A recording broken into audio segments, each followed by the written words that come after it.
Tay? Tay, gising po. Ano na naman ba, Bibong? Hating gabi na. Ang sarap na ng tulog ko tapos gigisingin mo ko. Maaga pa akong pupunta ng bukirin bukas. Tay, bumangon ka po muna. Nadudumi po kasi ako eh. Samahan niyo naman po ako.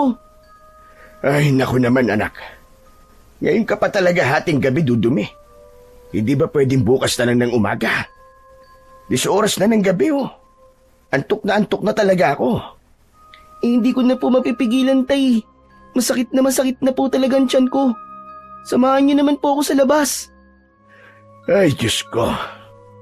Ang batang ito talaga istorbo sa tulog. Ay, sige na nga. Halika na't baka mamaya kung ano pa mangyari sa'yo. Pasensya na po, Tay, kung naistorbo ko po ang tulog niyo. Sige na, walang kaso yon. Pero bukas bawal ka nang kumain ng kung ano-ano bago matulog. Opo, Tay. O sige na, halika na. Labas na tayo para hindi na sumakit ang tiyan mo. Baka mamaya hindi ka makapagpigil dyan bigla ka madumirian sa salawal mo. Mahirap na. Si tatay naman talaga mapang-asar pa. Sabay na tumungo sa labas ang mag-ama. Tahimik nilang tinahak ang madilim na daan, gamit lamang ang maliit na lampara bilang tanglaw. Diretso ang lakad nila patungo sa tubuan. Dahil malayo sila sa kabiasnan at wala pang maayos na banyo. Dito muna sila dumudumi sa tagong bahagi ng lugar. Madalas ay sa mga talahiban o hindi naman kaya sa loob ng tubuhan. Bakit kaya ang ingay ng mga aso ngayon? Kalimitan hindi naman sila ganito. Kaya nga po, Tay. Parang manlalapa po ang mga aso ngayon Oh, ito ang dahon ng saging. Gamitin mong pamunas pagkatapos mo magbawas. Bilisan mo para makauwi na tayo. Gusto ko na talagang pumikit Opo, Tay. Tawagin mo na lang ako pagtapos ka na. Doon lang ako sa may bandang punong akasya na yun. Habang humihitit ako ng tabako ko. Sige po, Tay. Sumuot si Bibong, papasok sa loob ng tubuan.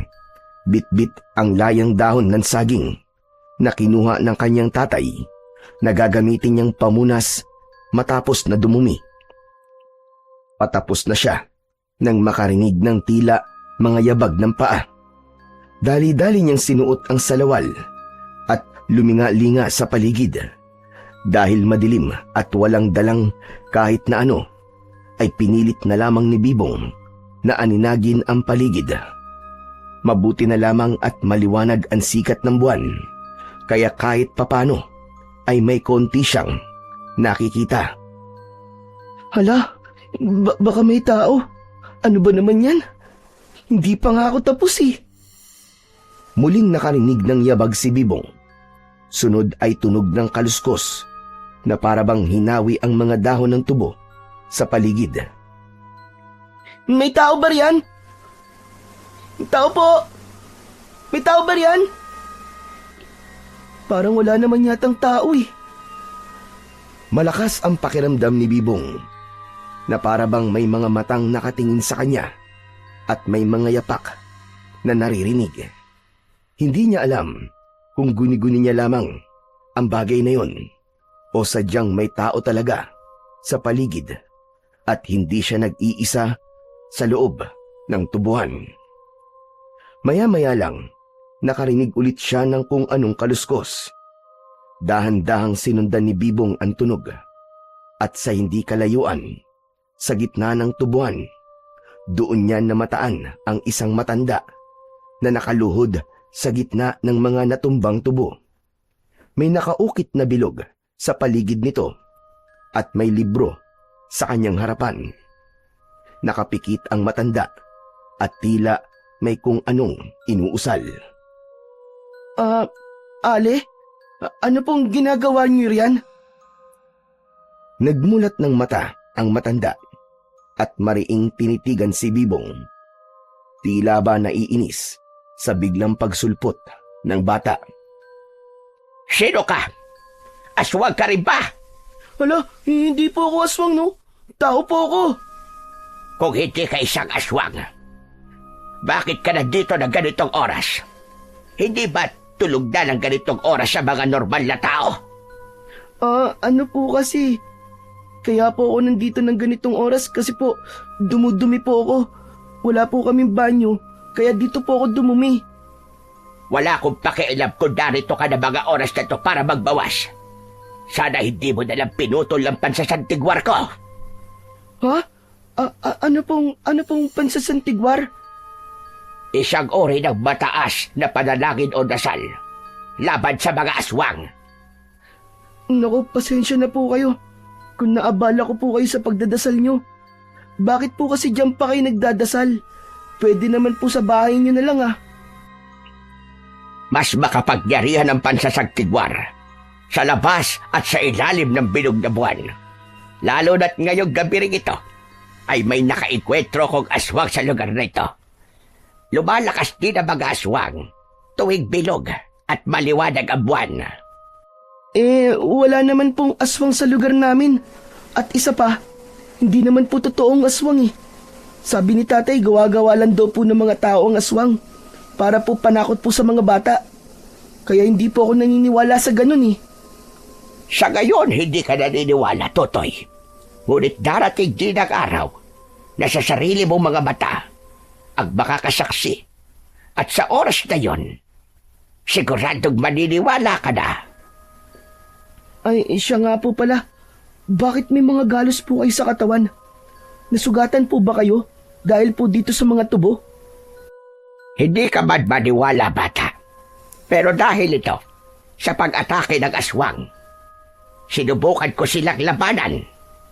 Baka naman po asong gala lang po ang umatake sa inyo at napagkamalan nyo lang po na isang aswang. May malalaking asong gala po kasi rito sa lugar namin Alam ko ang pinagkaiba ng aso at ng aswang. At isa pa, veterana na ako sa pagpuksa sa mga aswang, bata. Ha? Ganun po ba? Saan po pala kayo nakatira? Bakit po kayo napadpad dito? Dahil malakas ang kutob ko, na dito sa lugar nyo, sunod na atake ang mga aswang. Dito ko dinala ng mga orasyong ginawa ko. Kaya hanggat kaya ko pa, gusto ko kayong protektahan. Ang bait niyo naman po pala kung ganun. Iniisip niyo po ang kapakanan ng mga taong nasa paligid niyo. Wala akong magagawa. Yun ang kapalaran ko. Nasa kamay ko na ang pagiging santigwar at kailangan kong yakapin ang tungkulin yon. Ang astig niyo po pala. Luluhod lang po kayo tapos magdadasal. Matatalo niyo na po kagad ang mga aswang. Sana all may kapangyarihan. Nagkakamali ka. Hindi madali ang gawain ng isang santigwar. Hindi ibig sabihin na may karunungan sa isang dasal o orasyon laban sa mga aswang ay agad na silang matatalo. Mahirap silang puksain dahil may taglay din silang kapangyarihan. Nabanggit niyo po na naputol ko ang pansasagtigwar niyo. Ano pong mangyayari dahil naputol ko po ang orasyon niyo para sa mga aswang? Dahil naputol, hindi agad tatalab sa kanila. Naku, ganun po pala. Pasensya na po talaga kung naistorbo ko po kayo, hindi ko po sinasadya. Kaya nga gumawa ko nitong bilog na harang para hindi ako makita na kahit na sino at para hindi maputol ang pansasagtigwar ko. Pero sa huli, naistorbo mo pa rin ako. Ang hindi ko lang talaga maintindihan, paano mo ko nakita? Gayong ang may mga dugong. Hala, teka lang po. Tignan niyo po. Bakit po nagliliwanag po yung libro niyo? Marahang hinawakan ni Bibong ang libro. Ngunit agad rin niya itong nabitiwan nang bigla na lamang sumagi sa isipan niya ang mga kakaibang salita. Parang naglaro ang mga letrang yun sa kanyang isip at hindi niya maiwasang makaramdam ng pagkahilo. Nawalan siya ng balanse. Mabuti na lamang ay agad siyang nasalo ng matandang babae. Anong nangyari sa'yo, bata? Hindi ko po alam Nang hawakan ko po ang libro niyo, biglang may mga salita pong hindi ko maintindihan nang naglaro sa isipan ko. Kasabay po ng mga letra na hindi ko rin po maintindihan ng pagkakasulat. Aray, ang sakit po sa ulo. Para pong kusa silang pumapasok sa utak ko. Aray, aray ko. Anong sinabi mo? Ang sabi ko po, may kung ano po kong salita na naririnig sa isipan ko. Habang hawak ko po ang libro nyo. May kapangyarihan din po ba ang libro na yan? Hala, ba kung ano pong mangyari sa akin ha? Dahil hindi po ako nagpaalam na hahawakan ko po ang libro nyo. Hindi kaya. Napili ka rin, nakagaya ko. Baka naman isa ka ring Bibong, anak, ang tagal mo naman dyan. Hindi ka pa ba tapos? Halika na, umuwi na tayo. Aba, inaantok na ako, anak. Natigilan sa pagsasalita ang matandang babae nang makarinig ito ng boses. Kasunod ang mga yabag patungo sa kanilang kinaroroonan. Tapos na po ako, Tay. Nandiyan na po ako. Nang muling lumingon si Bibong sa kanyang likuran, kung nasaan ang matanda, wala na ito sa kanyang kinatatayuan. Tanging ang bilog na lamang na marka ang naiwan kung saan ito nakaluhod kanina. Hala, nasan na yun? Tumalikod lang ako sandali na wala na kaagad. Totoo nga yata ang sinasabi ng matandang ina. May kapangyarihan nga siya. Oh, bakit nandito ka? Aba, layo naman ang pinuntahan mo. Dudumi ka lang, tinumba mo pa ang mga tubo. Pambihira ka, oo. Hindi po ako may gawa niyan, Tay. Hindi po ako nagtumba ng mga tubong yan. Sino naman ang gagawa niya, Naber? Ikaw lang naman ang tao rito. Ikaw, Bibong, ha? Hindi kita tinuruan na magsinungaling at ipasa ang mali mo sa ibang tao. Kapag nahuli ka na may-ari ng tubuang ito, patay tayong dalawa. Sigurado magbabayad tayo. Pero Tay, hindi naman po talaga ako may gawa niyan eh. May matanda po kasi akong nakita rito kanina, Tay. Nag-usap po kami. Tapos, nang tinawag niyo po ako, tumalikod lang po ako saglit para tignan po kayo. Pagharap ko po, wala na po yung matandang babae. Ang bilis niya nga po nawala eh. Pero hindi na po ako magtataka. Dahil sa kanya na mismo nang galing na meron daw po siyang kapangyarihan. Ay, nako anak. Antok lang yan. Tay, totoo po ang sinasabi ko, Tay. May matandang babae nga po dito kanina. Nakaluhod po siya rito. Dito po sa may bilog na marka. Anong bilog ang pinagsasasabi mo? Wala akong bilog na nakikita. Ikaw talaga, Bibong, ha? Kung ano-ano na lang ang pumapasok sa isipan mo. Tatay naman eh. Hindi naman po ako nakikipaglokohan sa inyo eh. Bakit mukha din ba ako nagbibiro, ha, Bibong? Talagang hindi ko makita ang markang bilog na sinasabi mo. Tay, nandito lang po talaga yung matandang babae kanina. Kinuwentuhan niya pa nga po ako tungkol sa pagiging santigwar niya at tungkol po sa aswang. Yan. Sa kakapakinig mo yan ng mga nakakatakot sa radyo ng kapitbahay nating si Mang Tasyo eh. Bawas-bawasan mo ng makinig ng mga ganyan, anak, ha? Dahil para lang isinasabuhay mo eh. Hindi po talaga, Tay. May matanda po talaga rito kanina. Hinawakan ko pa nga po ang libro niya. Sumakit pa nga po ang ulo ko. May mga salita po akong naririnig sa isipan ko. Tapos may mga letra at salita din po akong nakita na hindi po pamilyar sa akin. Para pong nakasulat po sa baybayin. Anong sabi mo, Bibong? Sumakit ang ulo mo nang hawakan mo ang libro. At may kung anong mga salita ang narinig mo sa isipan mo. Opo, Tay. Hindi po ako nagsisinungaling. Promise po, totoo po yun. Sakaling magkita ulit kayo na matandang sinasabi mo, huwag ka nang lumapit pa sa kanya, ha? At huwag ka na ulit humawak pa sa libro niya. Naiintindihan mo ba? Opo. Pero bakit ko po kailangan na iwasan po siya, Tay? Wala naman pong ginagawa sa aking masama yung matanda eh. Mukha naman po siyang mabait eh. Huwag ka na magtanong pa. Basta sundin mo na lang ang sinasabi ko. Para rin ito sa ikabubuti mo, Bibong. Opo, Tay. Wali ka na, umuwi na tayo. Bilisan mo na maglakad. Ito na po, nakasunod naman po ako. Ano ba? Panalinga mo riyan, ha? Baka madapa ka sa ginagawa mo. Hindi ko po mapigilan, Tay, na hindi po lumingon sa likuran eh. Pakiramdam ko po kasi ngayon, parang may mga matang nakasunod sa atin. Para bang bawat hakbang po natin may anino rin pong sumusunod. Guni-guni mo lang yan, anak. Kapag ganyan ka, tinatakot mo lamang ang sarili mo. Pero tay, iba po talaga ang pakiramdam ko. Hindi ko po maipaliwanag na pakiramdam to, tay. Hindi naman po ako kinikilabutan o kinakabahan. Pero parang may malamig po na hangin na dumadampi po sa bato ko kahit wala naman pong simoy ng hangin. Tama na nga yan, Bibong. Ang mabuti pa, bilisan na natin ang paglalakad. Nang makauwi na kagad tayo. Tay, teka lang po.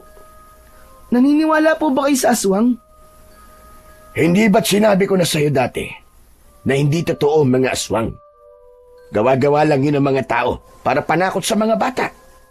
Para hindi na sila gumala pa paggabi na. Pero bakit sinabi po na matandang yun? Na totoo po ang aswang at nakikipaglaban pa nga po siya sa mga to. Hindi ba pinaalalahanan na kita kanina na wag mo nang babanggitin pang matandang yon? Kung totoo man ang sinasabi mo na may nakita kang matanda sa gitna ng tubuang yon, sigurado akong baliw yun. May sira sa isip kaya gumagawa ng kwento. Kaya wag ka na magpaniwala pa sa mga ganon, anak. Opo, tay. Oh, nandito na tayo sa bahay. Sige na, matulog ka na. At may pasok ka pa bukas. Pagkarinig nun, agad pumasok si Bibong at Goyong sa kanilang silid. Wala pang ilang minuto ay agad na nakatulog ang mag-ama. Ngunit ilang sandali lamang, sumigaw at habol hiningang napabalikwas ng bangon si Bibong sa kanilang banig. Napakapit siya sa dibdib at nagpalinga-linga sa paligid. Sa gulat naman ni Mang Goyong sa biglang pagsigaw ng anak, nagising rin siya at napabangon na rin. Anak, Bibong, ano ba nangyayari sa'yo? Ano ka ba naman? At bigla-bigla ka nalang sumisigaw. Tay, sinusundan po ako ng anino. Binubulungan po niya ako ng mga dasal at orasyon. Nagpakita rin po ulit sa akin ng mga letra na hindi ko po maintindihan. Sinasabi niya po, natanggapin ko po ang kapalaran ko. Hinahabol niya po ako, tay. Halika, matulog ka na. Panaginip lang yan, anak. Pero tay, parang totoo po eh. Tay, natatakot po ako. Huwag kang matakot, Bibong. Walang humahabol sa iyong anino. Panaginip mo lang yun. Maniwala ka. Opo, tay. O siya, sige na, tumahang ka na rin. Paano kasi? Sinabihan na kita na huwag ka nang makikinig pa sa mga nakakatakot na kwento dun sa radyo ni Mang Tasyo. Hindi ka kasi nakikinig eh. Yan tuloy, kung ano-ano na lang ang pumapasok sa kokote mo. Pasensya na po, tay. Gusto na yung iyak mo, ha? Matulog ka na dyan at may pasok ka pa bukas sa umaga. Kinabukasan, sabay na umalis ng bahay sina Bibong at Goyong. Pero magkaibang daan ang kanilang tinahak. Kinakailangan agahan ni Bibong ang pag-alis sapagkat medyo may kalayuan ang kanilang paaralan mula sa bahay nila. Samantala si Mang Goyong naman ay magtutungo sa bukirin. Panahon kasi ng anihan, kaya't kailangan niyang makarating ng maaga para mas marami siyang maani at kitain sa maghapon. O siya, Bibong, dito na ang daan ko. Mag-ingat ka sa daan papuntang eskwelahan, ha? Opo, tay. Oo nga pala, kung maaga ka makakauwi, huwag ka nang dumaan sa bukid, ha? Para tulungan ako sa pag-aani. Dumiretso ka na lang sa bahay para makapagpahinga ka na. Ako na rin ang bahala sa ulam. Dadaan na lang ako sa bayan mamaya. Sige po, tay. Ingat po kayo sa trabaho niyo, ha? Galingan mo sa klase, anak, ha? Huwag kang pasaway. Opo. Habang naglalakad, hindi pa rin maalis-alis sa isip ni Bibong ang bangungot na napanaginipan niya kagabi.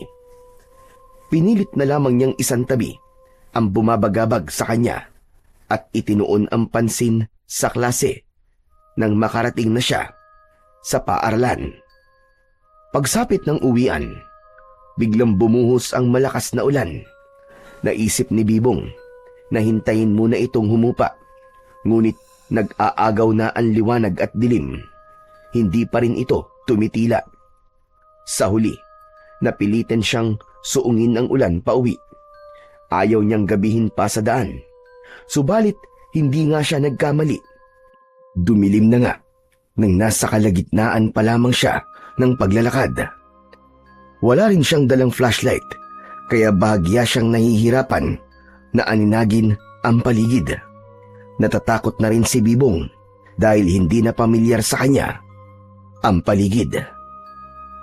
Hala, nasaan na ba ako? Ang hirap naman kasi. Hindi ko makita ng maayos ang dinadaanan ko.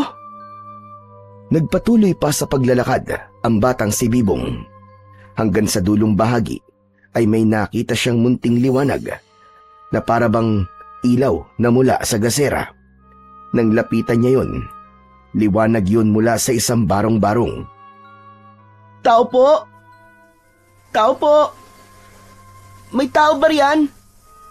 Pwede po bang makipasok? Giniginaw na po kasi ako. Maya-maya lamang din, isang matandang babae ang sumilip nang magbukas ang pintuan. Agad na namukaan ni Bibong ang matandang yon, sapagkat ito rin ang matandang babae na nakita niya sa gitna ng tubuhan. Kayo po pala yan? Dito po pala kayo nakatira? Oo. At anong ginagawa mo dito, iho? Paano ka napadpad dito? Paano mo nakita ang bahay ko? Naligaw po ako. Hindi ko po kasi maaninagandaan. Hanggang may nakita po akong konting liwanag nang tignan ko po kung saan po nanggagaling. Dito po pala sa barong-barong nyo. Ang ibig ko sabihin, saan ka dumaan? Sa daanan po. May orasyon ang paligid ng bahay ko. Paano mo to nakikita? Hindi ka man lang ba napasok? Hindi ko po alam ang sinasabi nyo eh. Hindi naman po ako napasok. Sa katunayan nga po, giniginaw na po talaga ako ngayon. Pwede na po bang pumasok kahit saglit lang? Ang lamig-lamig na po kasi. Papahupain ko lang po ng konting ulan tapos aalis na rin po kagad ako. O siya, sige na, pumasok ka. Saan ka ba naggaling at naligaw ka rito? Galing po ako sa eskwelahan eh. Hindi ko naman po alam na uulan. Kaya hindi po ako nakapagdala ng payong. Napansin ni Bibong na tila kanina pa may inaaninag ang matanda sa kanyang likuran. Luminga si Bibong pero wala naman siyang nakita. Sino pong tinitignan niyo sa likuran ko? Hinatid ka pala dito ng anino mula sa orasyon ko para siguradong ligtas ka. Ginagabayan ka niya. Ha? Ano pong anino? Wala naman po akong anino na nakikita maliban po sa anino nating dalawa. Huwag niyo nga po akong takutin. Hindi kita tinatakot. Totoo ang sinasabi ko. Wala ka lang nakikitang anino. Nakasunod sa iyo yun sapagkat hindi ka pa nahahasa. Siya, kung ganon, ikaw pala si Bibong. Teka, paano niyo po nalaman ang pangalan ko? Sinusundan niyo po ba ako? Kagabi, pinasundan kita sa anino mula sa orasyon ko dahil nagtataka ako sa'yo kung paano mong nakikita ang mga marka na ginagawa ko na tanging ang may mga palatandaan sa tigwar lamang ang may kakayahang makakita. Tama nga po siguro si tatay na nasisiraan na po kayo ng bait. Baliw daw po kayo. Hindi ka ba naniniwala, Bibong? Kung ganon, wala ka bang napanaginipang anino kagabi o mga letrang hindi mo maintindihan? Teka, paano niyo po nalaman ang mga panaginip ko? Sapagkat ako nagpadala ng anino sa panaginip mo para pukawin ka at tanggapin ang kapalaran mo bilang isang santigwar. Kagaya rin kita, Bibong. Hindi po tayo magkatulad. Hindi po ako nababaliw. Hindi mo maaalis sa'yo, Bibong, ang pagiging santigwar. Hula ko ay mula ka rin sa lahing pinagmulan ko. Ha? Ano po ba ang lahi na pinagmulan niyo? Mula sa lahing Banas o banal na dugo ng mga santigwar. Saglit nga, may gusto lang ako kumpirmahin. Tumalikod ka at hubarin mo ang damit mo. Titignan ko kung may marka ka rin ng kagaya ng sa akin. Nagtataka man, ngunit sinunod pa rin ni Bibong ang sinabi ng matandang babae. Nang tuluyan niyang mahubad ang damit, malinaw na nakita ni Nanang Kuping ang krus na marka sa likuran ni Bibong na gaya rin sa kanya.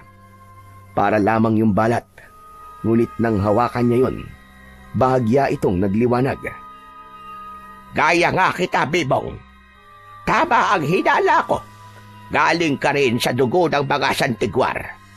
Gusto kong hasain ka sa pagsasantigwar. Nang sa ganon, ikaw ang hahalili sa akin. Ano po ang pinagsasasabi niyo? Hindi ko po ay maintindihan. Naguguluhan po ako eh. Pumikit si Nanang Kuping at malalim na bumuntong hininga. Saka ko na ipapaliwanag sa'yo. Hala, sige na, hinahanap ka na ng tatay mo. Ikukuha mo na kita ng balabal para hindi ka masyadong ginawin sa daan pauwi sa inyo. Teka lang po. Gusto ko lang po munang maliwanagan sa mga pinagsasasabi niyo po sa akin. Bumalik ka rito bukas. Dala itong balabal ko. Ingatan mo yan at wag na wag mong wawalain. Sige po. Binuksan ni Bibong ang pintuan ng barong-barong. Bago siya humakbang, ay muli niya pang sinulyapan ang matandang babae. Teka lang po. Ano nga po palang pangalan niyo? Kasi po... Bago pa man matapos si Bibong sa kanyang pagtatanong, bigla na lamang siyang itinulak ng matanda palabas ng barong-barong. Agad nitong isinara ang pinto at hindi man lang siya pinansin kahit napasalampak na siya sa basang lupa. Aray! Aray ko, grabe! Ang sakit nun ah! Grabe namang matandang yon. Tinulak na lang ako ng basta. O Bibong anak, nandiyan ka lang pala. Kanina pa akong hanap sa'yo. Nilibot ko ng buong gubat. Pinuntahan na rin kita sa eskwelahan nyo. Pero sabi ng teacher mo nakauwi ka na raw. Pero pag uwi ko, wala ka naman sa bahay. Pasensya na po, tay. Naligaw po kasi ako eh. Hindi ko po kasi makita ang dadaanan ko. Hanggang sa mapadpad po ako rito sa barong-barong ng matandang nakita ko po sa gitna ng tubuan. Pansamantala po muna ako sumilong sa bahay niya. Ano ka mo? Barong-barong? Wala naman nakatira sa lugar na to, anak ah. Kaya nga nagtataka ako bakit nandito ka eh. Hindi naman ang daan na to papunta sa atin. Ha? Hindi niyo po ba nakikita, tay? Ito po oh. Nandito lang po sa tapat natin ng barong-barong. Anak na, ano pinagsasasabi mo? Walang barong-barong sa tapat natin. Mga malalaking puno lang ang nariyan at nagtataas ang damo. Bakit hindi niyo po ba makita ang mga nakikita ko, tatay? Nagtataka na po ako. Baka naman nilalagnat ka. Sinapo ni Manggoyong ang noo ng anak at agad siyang nagitla nang maramdaman na nag-aapoy nga si Bibong sa lagnat. Anak na, ito na nga ba sinasabi ko, nilalagnat ka nga. Halika na, umuwi na tayo. Nagdidiliryo ka na sa lagnat mo kung ano-ano na ang mga nasasabi mo eh. Hindi tayo totoo po ang sinasabi ko sa inyo. Ito nga po, ito pong balabal. Pinahiram po sa akin ng matandang babae para hindi po ako ginawin. Pakiramdam ko po, naglalabas ito ng init dahil ang sarap po sa pakiramdam. Ay naku, wala ka namang suot na balabal, anak eh. Mabuti pa, papasanin na lang kita at nang makauwi na kagad tayo at nang makainom ka na kagad ng gamot. Ano po ba nangyayari sa akin, tay? Bakit may mga bagay po akong nakikita na hindi nyo naman po nakikita? Hindi po kaya totoo ang sinabi ng matanda? Nag-aaya rin niya ako na mula ako sa dugo ng mga banas o dugong bughaw ng mga santigwar? Huwag kang maniwala sa matandang yun, anak. Hindi ka kagaya niya. Tulad mo ko, normal ka. At wala kang dugong santigwar. Kung wala po akong dugong santigwar, bakit po hindi na maalis-alis sa isipan ko ang mga bulong na para bang mga dasal at mga letrang parang nakasulat po sa baybayin? Bakit para pong may misyon akong dapat gampanan, tay? Ay nako, tumahimik ka na nga, Bibong. Ayoko nang marinig pa ulit yan sa'yo, ah. Makinig ka sa akin. Hindi ka na pwede pang pumunta sa matandang yon. Sa oras na suwayin mo ko, ikukulong talaga kita sa bahay. Pero tay, Wala nang pero-pero. Sundin mo na lang ang sinasabi ko sa'yo, Bibong. Dahil para rin naman sa ito. opo, 3 araw na ang lumipas. Ngunit hindi pa rin naibabalik ni Bibong ang balabal na ipinahiram ng matanda. Ilang ulit na rin niyang binalak na puntahan ito dahil ilang gabi na siyang binabagabag ng paulit-ulit niyang panaginip. Pero tuwing sinusubukan niyang puntahan ang matanda, agad niyang naaalala ang mahigpit na bilin ng kanyang ama. Ngunit isang gabi, hindi makatulog si Bibong. Kusa na lamang siyang napatayo mula sa kanyang banig at sinilip pa ang kanyang ama na mahimbing na natutulog. Dahan-dahan niyang binuksan ang pinto ng kanilang bahay at lumabas. Dala ang isang gasera habang tinatahak ang daan. Napahinto siya sa tapat ng barong-barong ni Nanang Kuping. Ilang saglit lamang ay nagbukas ito ng pinto at iniluwa ang matanda na parabang alam na nito na darating si Bibong. Ikaw pala yan. Ilang araw na kitang hinihintay, Bibong. hanggang ngayon po, hindi ko pa rin po alam ang pangalan niyo. Tawagin mo na lamang akong Nanang Kuping. Butit nandito ka na, Bibong. Ilang araw din ako naghintay sa pagbabalik mo. Pero Nanang Kuping, hindi po dapat ako nandito. Magagalit po ang tatay ko kapag nalaman niya po na pinuntahan kita. Hindi ko alam kung ano ang kinagagalit ng tatay mo. Ngunit alam ko na may malalim yung dahilan. Yun nga po ang hindi ko nga rin po maintindihan. Bakit parang may sariling buhay po ang mga paa ko at basta na lang po ako naglakad papunta po dito. Tingnan mo at sariling kapalaran mo na ang naghatid sa'yo dito.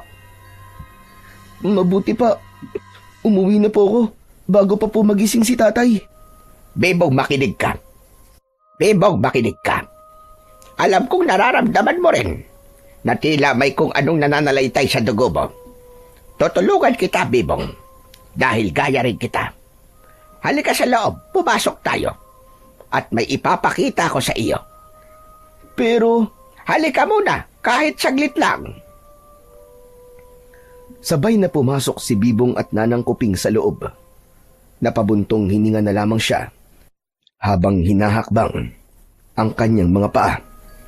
Dumiretso sila sa isang sagradong silid sa dulo ng barong-barong. Pumikit si Nanang Kuping sa kamay kung anong inusal. Kalaunan, kusa itong bumukas. ang galing. Paano niyo pong nagawa yun? Wala namang susi, pero nabuksan niyo po. Kung yayakapin mo ang pagiging isang santigwar, magagawa mo rin yun, Bibong. Maliit na bagay lang yon. Halika sa loob. Gusto ko pong malaman bakit may mga bagay po na nakikita ko na hindi naman po nakikita ni tatay. Gaya na lang po nitong barong-barong nyo na kahit nasa harapan na po niya, hindi pa rin po niya nakikita. At ang balabal nyo po. Dahil hindi mo kagaya ang tatay mo, maaaring sa dugo ng nanay mo nakuha ang pagiging santigwar mo.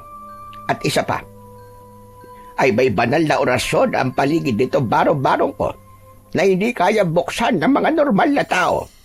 At ang aswang na magtatangkang pumasok ay maaaring masunog ang balat.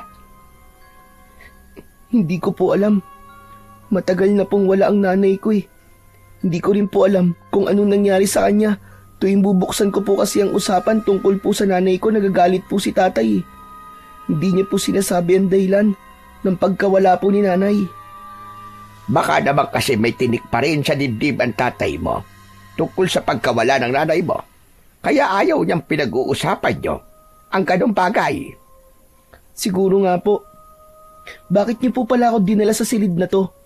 Ano pong ipapakita niyo po sa akin, Nanang Kuping? Binuksan ni Nanang Kuping ang isang maliit na baul at agad na kumawala ang matinding liwanag mula rito. Aray, ang silaw naman. Ang sakit po sa mata. Ano pong meron sa baul na yan? Saglit na binalot ng kislap ang buong paligid hanggang sa tuluyang humupa. Pagkaraan, marahang kinuha ni Nanang Kuping ang isang lumang libro na may kakaibang pabalat na parabang galing sa punong kahoy. Mula sa loob ng baul, marahang inabot ni Nanang Kuping ang libro kay Bibong.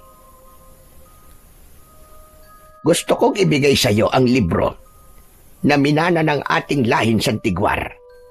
Naglalaban ito ng matataas at makapangyarihang dasal laban sa mga aswang. Ito ang ginagamit nating mga Santigwar. Ano naman pong gagawin ko riyan, Nanang Kuping?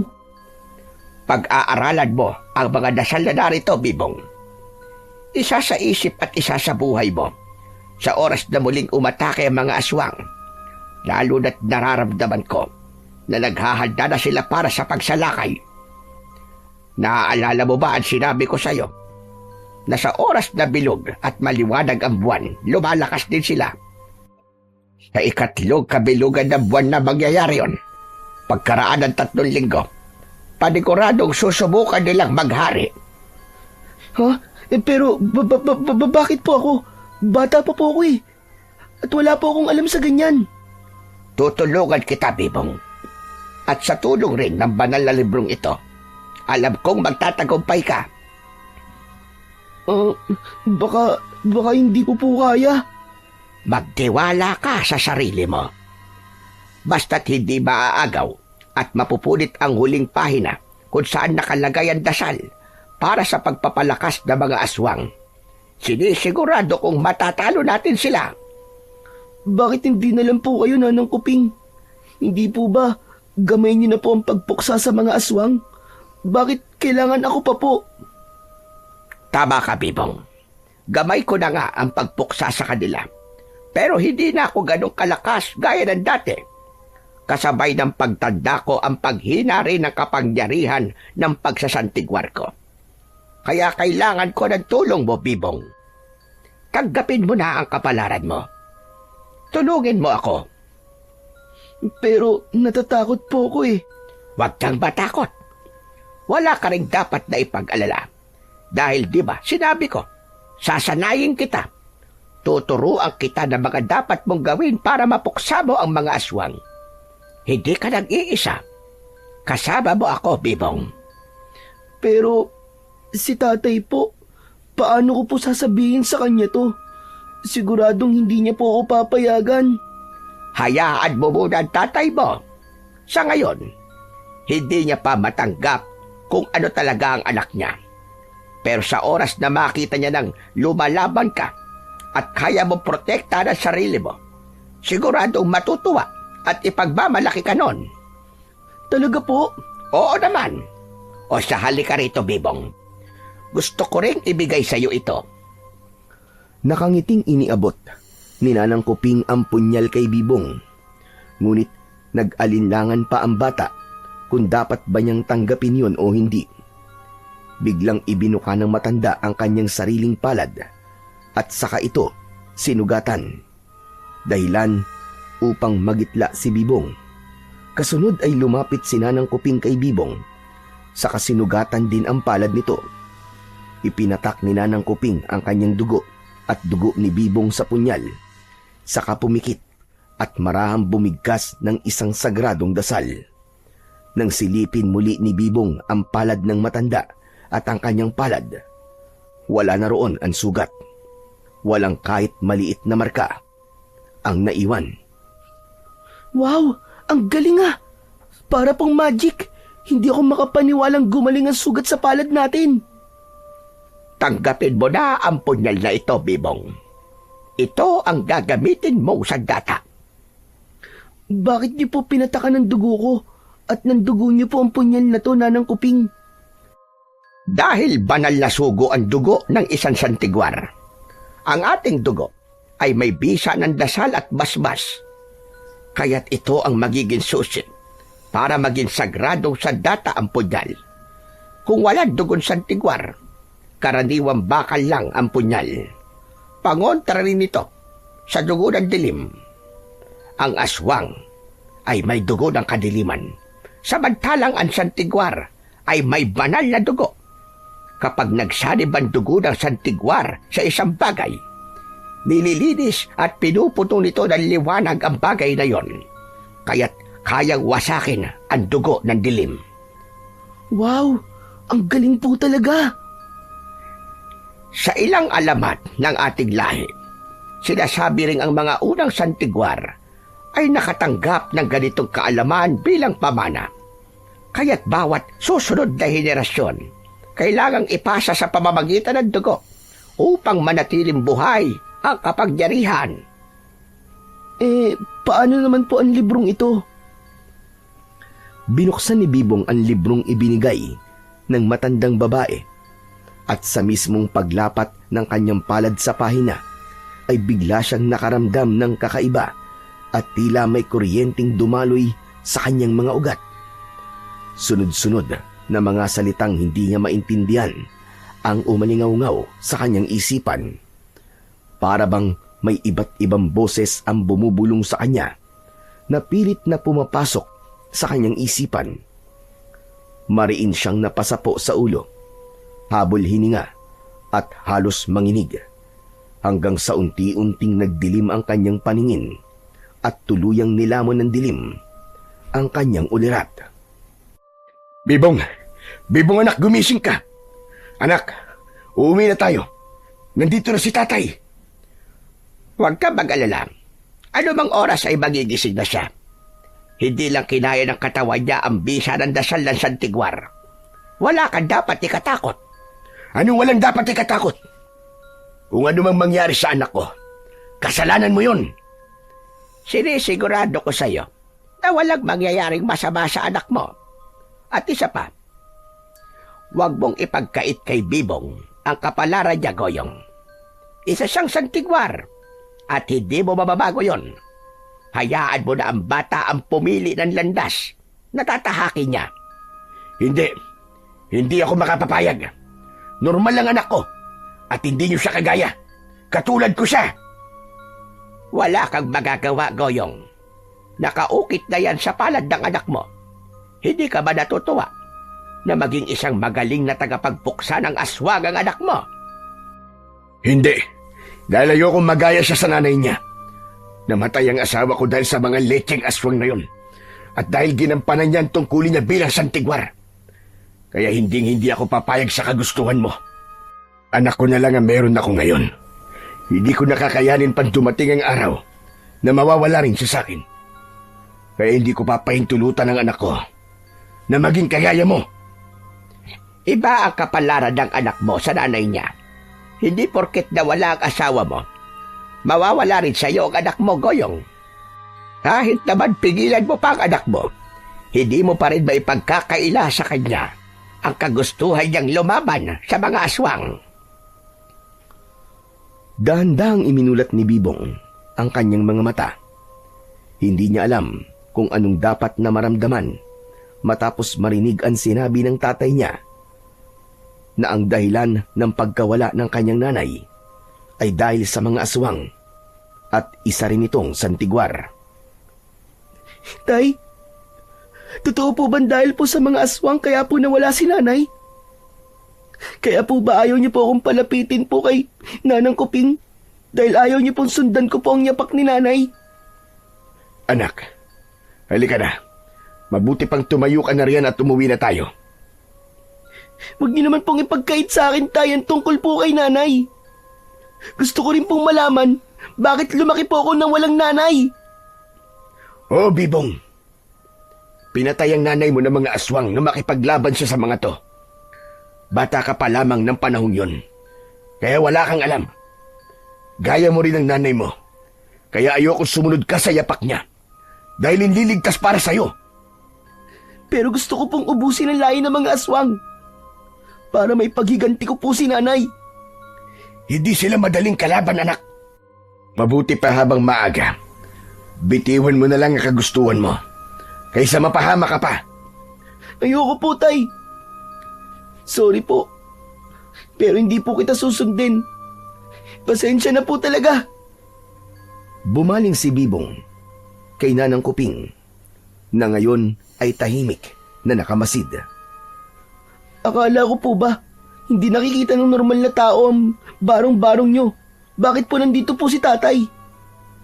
Pansamantala kong inalis ang orasyong harang para makapasok ang tatay mo.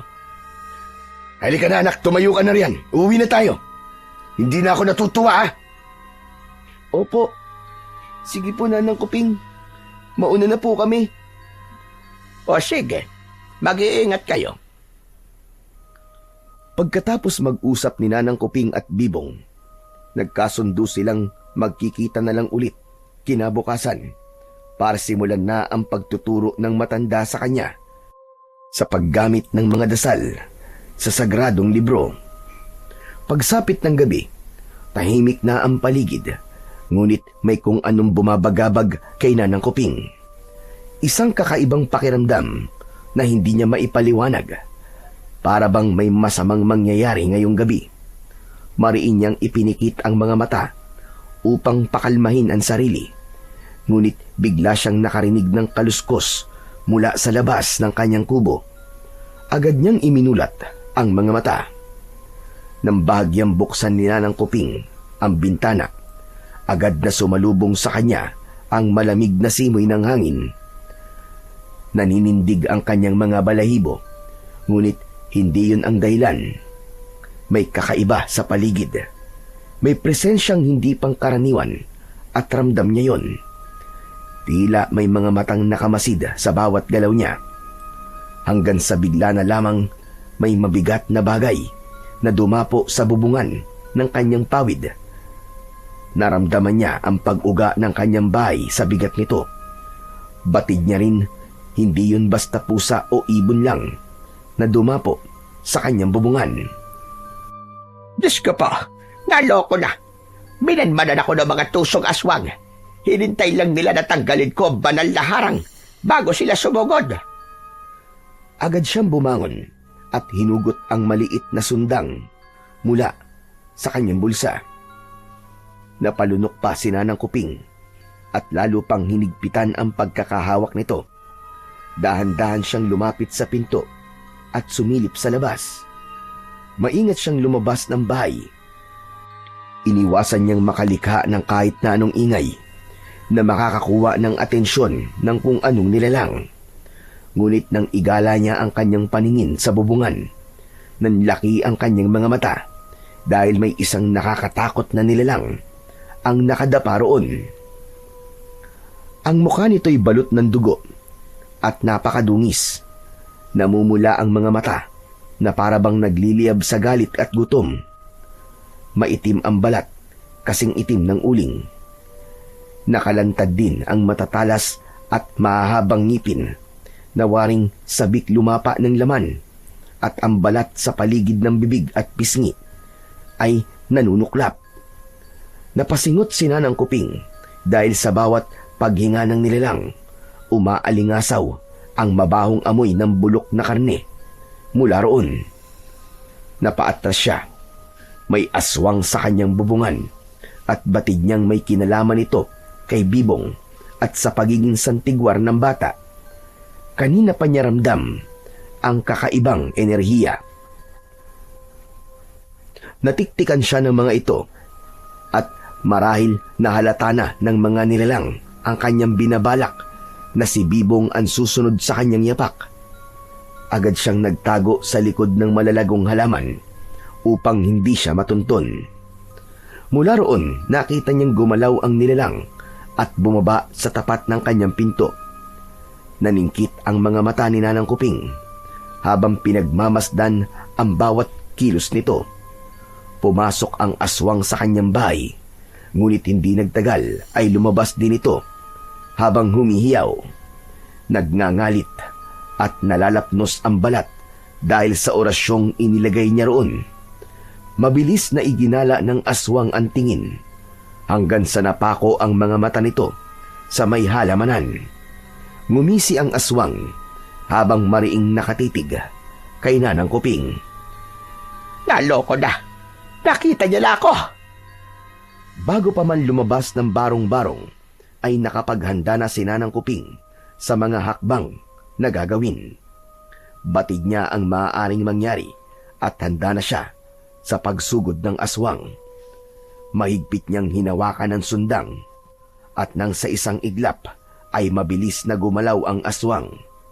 Agad siyang lumayo mula sa halamanan upang maiwasan ang matatalim nitong kuko. Anong kailangan mo sa akin? Alam ko na. Ang banal na libro ng mga santigwar ba ang hanap mo? Kaya ka pumasok sa barong-barong ko ay para nakawin ito. Hindi mo ito makukuha ng ganun-ganun na lang. At wala na sa akin ito. May iba ng may-ari ng libro. At kahit matanda na ako, kaya pa rin kitang patumbahin. Sa isang iglap, muling sumugod ng aswang. Ang mahahabang kuko nito, parang patalim na handang bumasag ng laman. Iniwasan ni Nanang Kuping ang nilalang. Sa sandaling nakakuha siya ng puwang, mabilis niyang hinugot ang sundang at ibinaon sa tagiliran ng halimaw. Umalingaw-ngaw ang nakakakilabot na hiyaw ng aswang. Yumanig ang paligid sa tindi ng sigaw nito habang umaagos ang maitim na dugo. Sumigaw pa ito sa sakit, ngunit imbis na umurong, lalo itong nagngingit-ngit sa galit. Muling sumugod ang aswang at sa bilis ng galaw nito ay nagawang masugatan ang braso ni Nanang Kuping. Napaluhod siya sa damuhan at agad niyang naramdaman ang hapdi at panghihina. Lumatay ang sakit ng ginawa ng aswang sa kanyang katawan. Mariin niyang ipinikit ang mga mata at sinimulang iusal ang dasal ng mga santigwar. Unti-unting nagliyab ng malamlam na asul ang kanyang katawan. Nagliwanag ito na babalot ng banal na proteksyon. Sa bawat salitang binibigkas ni Nanang Kuping, lumalakas ang ningning ng liwanag hanggang sa kumalat ito sa paligid. Nang masilayan ito ng aswang, agad itong umurong. Napapikit sa sobrang silaw, napapaatras at parabang sinusunog ng liwanag ang kanyang balat. Umatungal ito at sa isang iglap ay nagmamadaling tumalon-talon, palayo, hanggang tuluyang maglaho sa dilim ng kagubatan. Naiwan si Nanang Kuping na hingal na hingal. Hawak ang kanyang sugatang braso. Alam niyang hindi pa tapos ang laban. May susunod pa at marami pa ang mga nilalang ng dilim. Hindi maaari ito. Kailangan ko na sanayin si Bibong sapagkat mas malalakas pang nilalang at siguradong darating. Agad na pumasok sa barong-barong si Nanang Kuping at agad na nilinis ang sugat sa kanyang braso. Humanda ka talagang aswag ka. Kinabukasan, maaga pa lang nagpaalam na si Bibong sa ama na aalis. Tutungo siya kay Nanang Kuping para pag-aralan ang mga dasal sa banal na libro ng mga santigwar. Hindi pa niya gamay ito, kaya kailangan pa niya na matuto mula kay Nanang Kuping. Masinsinan tayo nag-usap kagabi, Bibong. Hindi porket pinapayagan na kita na pumunta kay Nanang Kuping para asain ka, magiging pabaya ka na sa pag-aaral mo. Sabado at Linggo ka lang pwedeng pumunta ron kapag wala kang pasok. Opo, Tay. Salamat po dahil pinayagan niyo na po ako. Basta anak ka, mag-iingat ka lang palagi. Ako pa ba, Tay? Tignan niyo nga po, laki nga po ng braso ko eh. Kayang-kaya ko pong patumbayin ng mga aswang na yun. Ay naku, tama ng satsat at mag-almusal ka na bago umalis. Wala akong trabaho sa bukid, kaya magpapahinga lang ako rito sa bahay. Hindi na po ako mag-aalmusal, Tay. Makikikain na lang po ako kina Nanang Kuping. O siya, sige na. Lumakad ka na. Baka mamaya tapos na pala si Nanang Kuping mag-almusal. Hindi ka pa makakain doon. Bilisan mo na. Sige po, Tay. Aalis na po ako. Umuwi ka kagad ha. Huwag ka magpapadilim sa daan. Kumaway si Bibong at tinahak na ang daan patungo kay Nanang Kuping. Tahimik ang paligid. Tanging huni ng mga ibon at kaluskos ng mga layang daon na kanyang tinatapakan ang maririnig. Sa kalagitnaan ng kanyang paglalakad, bigla siyang nakarinig ng iyak. Inilibot niya ang paningin, ngunit walang tao sa paligid. Nagtaka siya hanggang sa mapatingala at mamangha ng may batang lalaki na kasing edad niya ang nakaupo sa mataas na sanga ng puno at humahagulgol. Hoy! Bata, anong ginagawa mo dyan? Napahinto sa pag-iyak ang bata at animoy nagulat nang makita si Bibong. Agad itong bumaba mula sa itaas ng puno at hinarap siya. Sino ka? Bakit ka nandito? Ako nga pala si Bibong. Napadaan lang ako dito. Ikaw, bakit nandun ka sa taas ng puno? Bakit ka dumaan dito, ha? Ha? Bakit bawal bang dumaan dito? Oo, bawal dumaan dito. Bakit pagmamay-ari mo ba to? Hindi. Hindi naman pala eh. Di pwedeng dumaan dito. At saka, saan mo ko gustong padaanin? Dito naman talaga ang daanan. Hindi mo ako naiintindihan eh. Binabalaan lang kita na hindi ligtas ang daanan na to. Pero ilang beses na akong dumaraan sa parting to. Wala naman nangyayari sa akin. Teka nga, maiba tayo. Bakit ka nga pala umiiyak? Wala. Napagalitan lang ako ni tatay. Huwag mo na akong pansinin. Sige na, pwede ka nang umalis. Baka naman kasi may nagawa kang mali kaya ka napagalitan. Ang tatay ko nga minsan ganyan din eh. Wala. Hindi mo rin naman ako maiintindihan eh. Hindi ka rin dapat nandito. Alam mo bang mapanganib sa lugar na to? Mapanganib? Ibig mo ba sabihin dahil sa mga aswang? Maaga naman ngayon eh, kaya sigurado na hindi naman sila aatake. Oo nga, pero mag-iingat ka pa rin. Hindi mo alam ang kakayahan ng mga aswang. Oo naman, hindi ko naman minamaliit ang mga aswang no. Pero ikaw, ayos ka na ba? Naglayas ka ba sa inyo dahil pinagalitan ka ng tatay mo? Uuwi rin naman ako maya-maya. Nagugutom na nga ako eh. Tara sa bahay namin, doon ka na muna makikain. Talaga ba? Ayos doon sa'yo na makikain ako sa inyo? Oo naman. Kaysa naman magutuman ka rito. Kung hindi ka naman nahanapin sa inyo, walang kaso sa akin na sumama ka sa bahay. Walang mag-aanap sa akin. Sinisigurado ko yan sa'yo. Sakto. Kasi pag alis ko ng bahay, nagluluto si tatay ng tinolang manok. Panigurado ko, naluto na yun ngayon. Kaso, nahihiya pala ako. Baka pagalitan ka ng tatay mo kapag dinala mo ako sa inyo. At baka isipin niya na pumunta lang ako sa inyo para makikain lang. Ano ka ba naman? Mabait ang tatay ko no, kaya halika na. Huwag ka na magpapilit. O sige. Salamat ah. Wala yon. Ay siya nga pala. Ano nga palang pangalan mo? Ako si Melchor. Melchor, saan ka pala nakatira? Ang sabi mo hindi ligtas sa lugar na to, di ba? Bakit nandito ka? Sanay na kasi ako sa lugar na to. Kumbaga, gabay ko na ang mga panganib dito. Hindi ba talaga magagalit ang tatay mo na isama mo ako sa inyo? Paulit-ulit ka naman eh. Hindi nga. Mabait si tatay, sigurado magkakasundo kayo. At saka, sasabihin ko kay tatay na kaibigan kita. Ha? Kaibigan? Oo, kaibigan. Hindi mo ba alam yun? Ngayon lang kasi ako nagkaroon ng kaibigan eh. Wala rin naman ako masyadong kaibigan kasi mahirap maganap ng tunay na kaibigan. Minsan kasi, pagsasamantalaan lang nila ang kabaitan mo. Kaya nga, minsan ka lang makakakita ng maaasahan mo. Pero, sigurado ka ba na kaibigan mo na ako? Bago lang naman tayo magkakilala. Hayaan mo na. Hindi naman masusukat sa tagal ng pagkakaibigan eh. At saka, hindi mo naman siguro ako gagawa ng masama, no? At isa pa, mukha ka namang mabait at maaasahan eh. Salamat kung yun ang tingin mo sa akin. Siya nga pala. Saan ka nga pala pupunta kanina?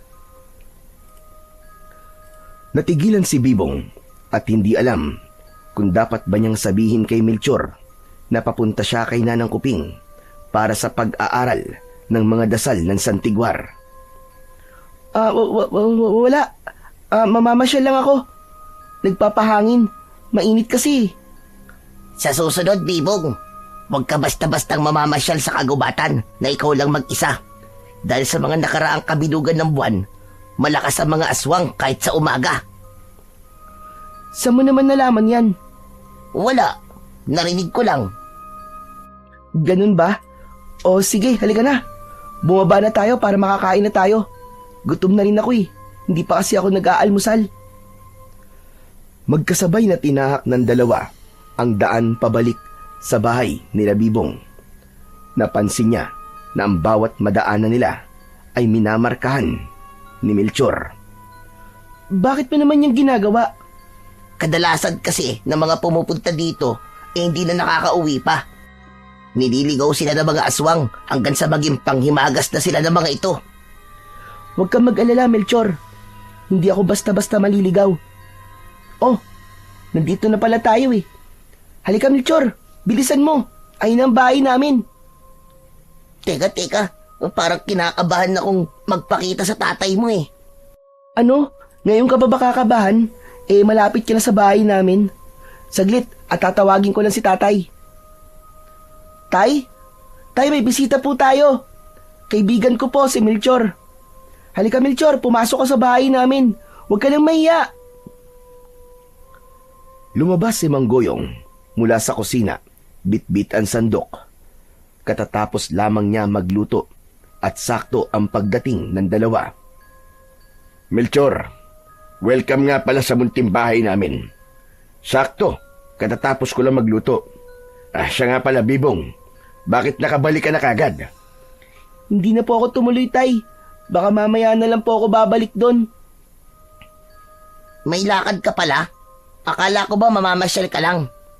Oo, pupuntahan ko sana ang kaibigan ko. Ha? Kaibigan? Di ba ang sabi mo? Oo na, huwag ka na magtampo. Hindi ko kagad sinabi sa'yo kasi ayaw nung kaibigan ko na sabihin na doon siya nakatira sa kagubatan eh. O siya, sige na. Tama na yan. Saglit lang at maghahain ako nang makakain na kayo. Siguradong napagod kayo papunta rito. Talagang napagod po at nagutom po ako, tay. Ang sakit pa nga po ng mga paa ko eh. Hayaan mo mamaya. Papahira natin yan ng langis at hihilutin. Aayusin ko muna ang ngapag nang makakain na kayo. O maiwan ko muna kayo sandali Sa kusina muna ako. Opo. Mag-iingat ka, Bibong, sa kahit na sino pang makakasalamuha mo sa kagubatan. Sa kahit na sino? Ibig mong sabihin pati sa'yo? Oo, kahit sa akin. Kaibigan na kita, Melchor. Kaya may tiwala ako sa'yo. Basta't wag mo lang yun sirain. Ayos tayo. Hindi ko sisirain ang tiwala mo, Bibong. Panindigan mo yung sinabi mo, Buti pa ang tatay mo, maasikaso. Nakakaingit ka. Bakit ang tatay mo?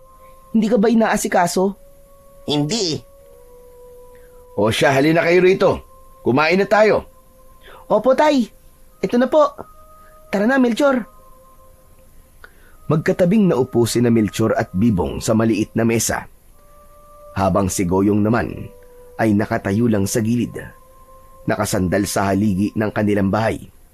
Dahil kulang ang upuan, minabuti niyang tumayo na lamang at hayaan ang dalawang bata na maupo. Nakangiti siya at tila masayang masaya na may bagong kasama si Bibong. Teka nga, magkaklase ba kayong dalawa? Ha, Melchor?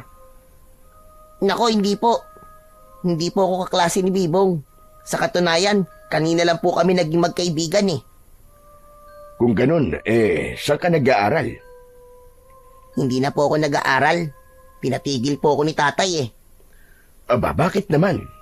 Dapat kayong mga kabataan nag-aaral kayo para makaahon sa hirap. Kapag nakapagtapos kayo, para sa inyo rin naman yun. Mabuti pa nga po si Bibong, pinag-aaral niyo po siya. Gusto ko rin po sana makapag-aral, pero hindi kasi pwede. Magagalit lang po si tatay. Pumunta ka na lang dito palagi sa bahay. Ituturo ko na lang sa'yo lahat ng pinag-aaralan namin sa eskwelahan. Hindi ba, tay? Maganda pong ideya yon. Oo nga naman, Melchor. Magandang ideya ang sinabi ni Bibong. Ngayong kaibigan ka na ng anak ko, hindi ka na iba sa amin. Anumang oras pwede kang pumunta rito. Ang kaso tong batang ito hindi rin ganun kasipag mag-aral. Minsan, tinatamad pang pumasok. Si tatay talaga oh. Nakakatuwa naman po. Ang gaan po sa pakiramdam na bukal po sa loob ang pagtanggap niyo sa akin. Salamat po talaga. Walang anuman. O sige na, kain na. Lalamig na ang ulam. Kinahapunan, hinatid ni Bibong si Melchor sa paanan ng gubat. Balak sana ni Melchor na siya na lang, pero nagpumilit si Bibong na kahit sa paanan ng gubat na lang siya ihatid. Dito ka na lang, Bibong. Huwag mo na akong ihatid sa amin. Kapag ihahatid mo pa ako, baka gabihin ka sa daan Hindi ligtas. Gusto ko sanang makita ang tatay mo eh. Hindi. Hindi niya gusto sa mga tulad mo. Aray parang sinabi mong ang pangit ko, kaya hindi niya ako gusto. Hindi naman sa ganun. Bakit naman? Ano ba naman yung tatay mo? Ang pangit naman ng ugali niya. Sinabi mo pa. Kaya nga, huwag ka nang mapilit na sumama sa akin. Dahil hindi ni tatay magugustuhan yon. O sige, basta't mag-iingat ka na lang Gusto pa nga sana niyang ihatid si Melchor sa kanila, pero tumanggi ito. Ilang saglit pang pinagmasdan ni Bibong si Melchor nang tuluyan na itong mawala sa kanyang paningin. Nagsimula na si Bibong na tahakin ang daan papunta sa barong-barong ni Nanang Kuping. Dahil hindi natuloy ang kanyang plano kanina, ngayon na lang siya pupunta sa matanda. Nang papalapit na siya, natanaw na niya si Nanang Kuping. Nasa labas ng barong-barong at nag-aalay ng mga pagkain sa puno. Akala ko hindi ka na pupunta. Pasensya na po kayo, Nanang Kuping, kung hapon na po ako nakapunta. Walang kaso yon. Ang importante, nakarating ka ngayon. Nanang Kuping, bakit po kayo naglalagay po ng pagkain sa punong yan? Dahil ang paglalagay ng pagkain sa puno ay isang sagradong alay at paraan ng paggalang sa ating mga ninuno. Pinaniniwalaan ng mga espiritu ng mga yumaon sa tigwar ay nananatiling gabay at tagapagtanggol ng ating angkan. Ang puno rin ang magsisilbing tulay ng daigdig ng tao at ng espiritu. Kaya sa bawat alay, nagpapakita ito ng pasasalamat at humihiling ng lakas at proteksyon laban sa mga kasamaan, lalong-lalo na sa mga aswang. Nanang Kuping, pansin ko po pala na may benda po ang braso nyo Bakit po kayo may sugat? Nang makita ko po kayo sa gitna ng tubuan, sugatan din kayo. Inatake ako ng aswang kagabi. Hinintay lamang nito. Natanggalin ko ang sagradong proteksyon ng aking barong-barong bago siya sumalakay. Ganito talaga, Bibong. Kapag nakikipaglaban ka sa mga aswang, hindi may iiwasang masaktan at masugatan ka. Hindi po ba nasa mga banal na dasal kayang magpagaling po ng sugat? Gaya po ng ginawa nyo nung sinugatan nyo po ang sarili nyo at ang palad ko po. Malalim ang natamo kong sugat mula sa aswang. At dahil matanda na rin ako, hindi na rin ako gaanong kalakas. Kaya nga, Bibong, kailangan kita. Ikaw ang magpoprotekta sa baryong ito. Si Raulong mga aswang talaga na yun. Nadali pa po tuloy ang braso nyo. Hindi bale. Nagawa ko naman siyang masugatan. Patas lang din ang laban. Dahil sa mga oras na to, alam kong iniinda niya rin ang sakit kahit sabihin pang malakas sila. Dahil sa bilog ang buwan. Ang astig niyo po talaga, Nanang Kuping. Hala, sige na, halika sa loob. Nang makapagsimula na tayo. Dinala mo ba ang libro? Naku, pasensya na po, Nanang Kuping. Naiwan ko po pala sa bahay. Pero huwag po kayong mag-alala dahil binasa ko po yung kagabi. Nakakamangha nga po dahil ang bilis pumasok po sa isip ko. Hindi katulad po ng mga aralin sa eskwelahan. Ang hirap alalahanin. Mabuti naman kung ganon. O siya, tara na sa loob. Nang pumatak ang 6:00, naisipan ni Bibong na umuwi na.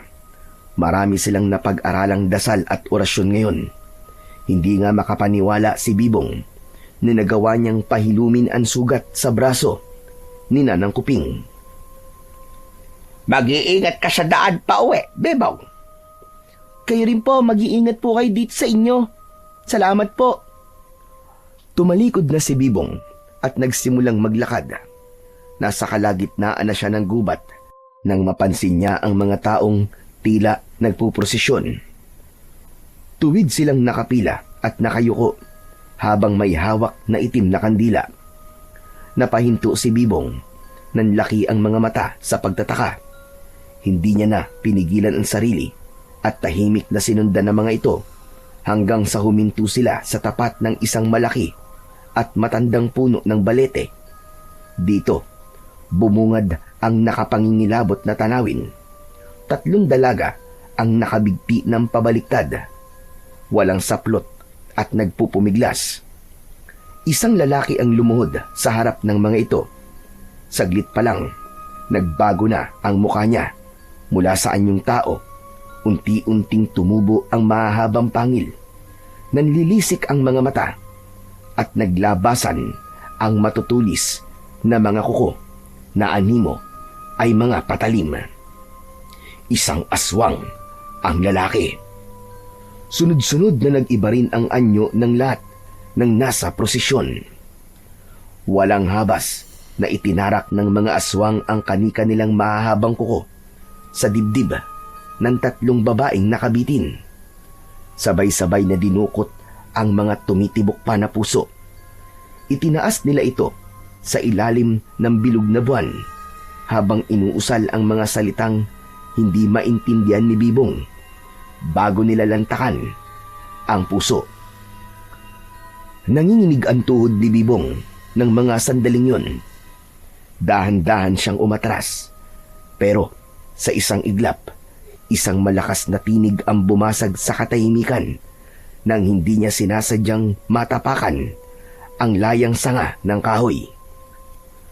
Suminghot ang mga aswang.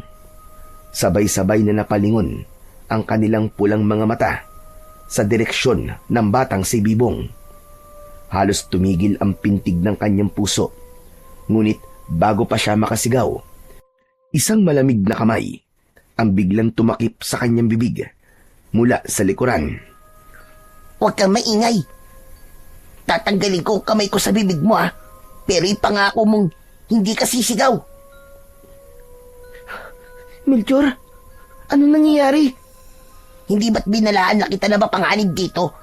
Ilang beses kitang sinabihan, di ba? Hindi ka nakinig. Oo, sorry na. Pero ano to? Bakit ang daming aswang? At anong ginagawa nila? Nagsasagawa sila ng ritual. 2 beses ito ng kabilugan ng buwan. Ito ang kanilang daan para salubungin ng nalalapit na 3 kabilugan ng buwan na magaganap 3 linggo simula ngayon. Nag-aalay sila ng 3 babae upang makakuha ng mas matinding lakas mula sa dilim. Ang puso ng tao, lalo na ng mga dalaga, ay itinuturing nila na sisidla ng dalisay na lakas ng buhay. Kapag inialay ito, nagiging daan para tumanggap ng bagong kapangyarihan mula sa kanilang Diyos o pinagmulan. Kinakailangan ng 3 alay dahil simbolo ito ng 3 haligi ng buhay at yun ang katawan, dugo at kaluluwa. Kung ganun, ano ginagawa mo dito, Melchor? Mabuti pa umalis ka na dito bago ka pa nila mahuli. Pero paano ka? Huwag mo akong alalahanin, kaya ko't sarili ko. Sige na, Bibong, tumakas ka na bago ka pa nila maamoy. Sige na! Dumura si Melchor sa kanyang palad at ipinahid ito sa damit ni Bibong, maging sa pisngi nito. Ano ba? Kadiri ka naman eh. Bakit mo ko pinahiran ng laway?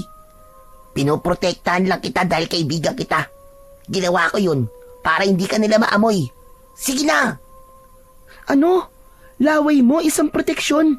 Huwag ka nang marami pang reklamo. Sige na, umalis ka na, bilisan mo! Mabilis na itinulak ni Melchor si Bibong palayo. Pinapunta niya ito sa mas ligtas na bahagi ng gubat, malayo sa kinaroroonan ng mga aswang. Akala niya hindi sila napansin ng mga nilalang. Ngunit nang makabalik siya sa hanay ng mga kasamahan, sinalubong siya ng malamig na tingin ng kanyang ama.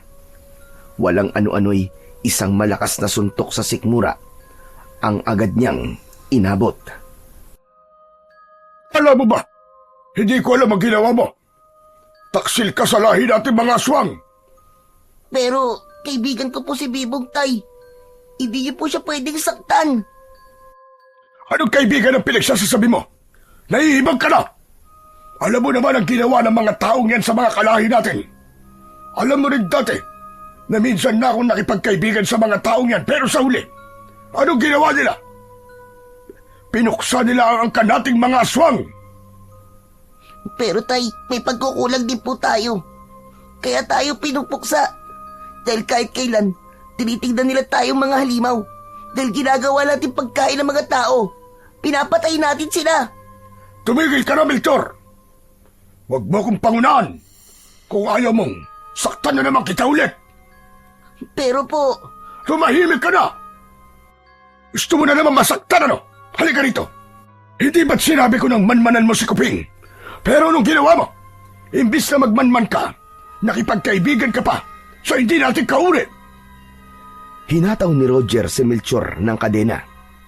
Paulit-ulit niya itong hinampas hanggang sa napaluhod na lamang si Melchor at nangihinang napasalampak sa sahig. Tay, minanmanan ko naman po eh. Alam mo bang wala na kay Kuping ang banal na aklat ng mga santigwar? Opo, at nakita ko po yun sa bahay nila Bibong. Nakita ko rin po si Bibong na pumunta kay Aling Kuping. Kung ganon, kunin mo ang banal na aklat ng mga santigwar at punitin mo ang huling pahina. Ang pahina kung saan nakaukit ang dasal na kaya magpalaya at magpalakas sa ating lahi. Kung tunay kang anak ko, hahayaan mong puksain ko ang mga santigwar na yon. Pero Tay, mabait po si Bibong. Hindi ko po kaya siyang pagtaksilan. Nangako po ako na hindi ko po sisirain ang tiwala na binigay niya sa akin. Galit na sinakal ni Mang Roger ang anak nitong si Melchor. Hindi mo kayang talikuran ang kaibigan mo, pero ako't sarili mong tatay. Kaya mong talikuran. Ganun ba, Melchor? Tay, itigil na po natin ang gulong to. Nagmamakaawa po ako sa inyo. Sa oras na malaman ang kaibigan mong Bibong na yan, na isa kang aswang, tignan lang natin kung hindi kanya puksain. Tignan natin kung saan ang kalalagyan mo. Kailangan bukas na bukas din na sa akin ang pahinang inuutos ko sa'yo. Maliwanag ba? Nang sumunod na araw, bumaba si Melchor ng kagubatan patungo sa bahay nila Bibong. Gabi na, pero wala pa si Bibong. Nagpaalam ito na dadaan kay Nanang Kuping. Tanging si Mang Goyong lamang ang naiwan sa kanilang bahay. Oh, Naparito ka, Melchor. Wala pa ang anak ko eh, pero hintayin mo na lang at darating din yung kagad. Halika, pumasok ka na muna rito. Sige po, pero hindi na po ako magtatagal. May inutos lang po si Bibong sa akin na kunin ko daw po ang banal na libro. Talaga ba? Opo, daling ko daw po sa kanya eh. ano ba naman ang batang yun? Bakit ikaw pang inutusan? Ayos lang naman po sa akin. O sige, saglit. At kukunin ko muna ang libro. Pansamantalang umalis si Mang Goyong para kunin ang librong itinago ni Bibong sa ilalim ng kama. Patawarin mo ko, Bibong. Makalipas ang ilang saglit, bumalik si Mang Goyong. Hawak-hawak ang banal na libro. Sa paglapit niya, maingat niya tong iniabot kay Melchor. Ngunit pagdampi pa lamang sa palad ni Melchor ng libro, agad na kumislap ang mga ukit na simbolo sa ibabaw. Isang nakakapasong init ang dumaloy sa kanyang balat, para bang nasunog mismo ang laman ng kanyang kamay. Napasigaw si Melchor at bahagyang nabitiwan nito ang libro habang umuusok ang balat niya sa pagkasunog. Oh, ano nangyari sa'yo, Melchor? Halika, basahin mo ang kamay mo. Hindi ko po alam. Bigla na lang pong napaso ang kamay ko nang hawakan ko po ang libro. Teka, talaga bang inutusan ka ng anak ko na kunin ang librong to, ha, Melchor? Opo. Kung ganun, bakit nasunog ang balat mo? Hindi ko po talaga alam. Saglit. Ibabalit ko na lamang yan ng tela. Agad na binalot ni Goyong ng makapal na tela ang banal na libro upang hindi na muling dumikit sa balat ni Melchor ang nakakapasong init na nagmumula rito. Ngunit kahit nakabalot na, patuloy pa ring sumisingaw ang nakakasunog na apoy mula sa loob, para bang pilit na lumulusot palabas. Hindi na nag-aksaya ng oras si Melchor. Mabilis siyang umalis. Sa bilis ng kanyang pagtakbo, hindi niya namalayan. Napapunta rin ng kagubatan si Bibong. Pauwi, galing kay Nanang Kuping. Nagbanggaan silang dalawa, at sa lakas ng banggaan nila, tumilapon ang binalot na libro mula sa kamay ni Melchor. Napahinto si Bibong, nagtataka, at agad na napako ang tingin sa mahiwagang aklat na yon. Hindi siya makapaniwala na hawak-hawak ni Melchor ang mahiwagang aklat. Melchor? Teka, bakit nasa iyo ang librong yan? Sino nagbigay sa niyan? Magpapaliwanag ako, Bibong. Huwag kang magalit. Huwag magalit? Bakit hindi ako magagalit? Magnanakaw ka! Patawarin mo ako, Bibong. Pero kailangan kong dalhin ang librong to kay tatay. Hindi! Hindi ako papayag na makuha mo to. At saka, bakit naman kailangan to ng tatay mo? Bakit niya pag-iinteresan ng librong to? Agad na napahinto sa pagsasalita si Bibong nang mapagtanto niya ang lahat. Tila hindi siya makapaniwala sa naiisip. Aswang ba ang tatay mo?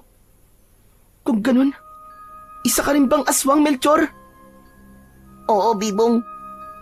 Patawarin mo ko kung inilihim ko sa'yo na aswang ako at ang pamilya namin. Pero maniwala ka, kaibigan ang turing ko sa'yo. Hindi ko lang talaga kayang talikuran si tatay. Ano ba, Melchor? Gumising ka nga. Hindi ka gaya ng tatay mo. Mabuti kang aswang at huwag mo siyang tularan. Kapag napasa kami niyan librong yan, siguradong kadiliman na lang ang mamamayani. Gusto mo ba yon? Hindi, Bibong. Pero wala na akong magagawa pa. Kaya nga tulungan mo kami mapabagsak ang mga aswang, Melchor. Tulungan mo kami. Uubusin niyo ang lahi ko? Pati ako ba? Hindi. Kaibigan kita, Melchor. Hindi ko magagawang saktan ka. Maniwala ka sa akin. Kaibigan mo pa rin ako? Kahit isa akong aswang? Kahit ano ka pa, Melchor. Kaibigan ang turing ko sa'yo. Hindi yun magbabago. Kaya sana makipagtulungan ka sa amin ni Nanang Kuping na puksain lahat ng masasamang aswang na pumupuntirya ng mga tao. Ngumiti si Melchor. Saka mahigpit na niyakap si Bibong. Sa unang pagkakataon, nakaramdam siya ng kakaibang init.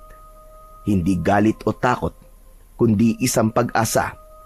Para bang sa tulong ni Bibong, may pagkakataon pa siyang kumawala sa dilim na kinaroroonan niya. Oh, ito na ang libro. Teka, sandali. Bakit hindi na ako napaso? Kasi, malinis na ang puso mo. Kanina kasi nang kunin mo to, gagamitin mo to sa maling paraan eh.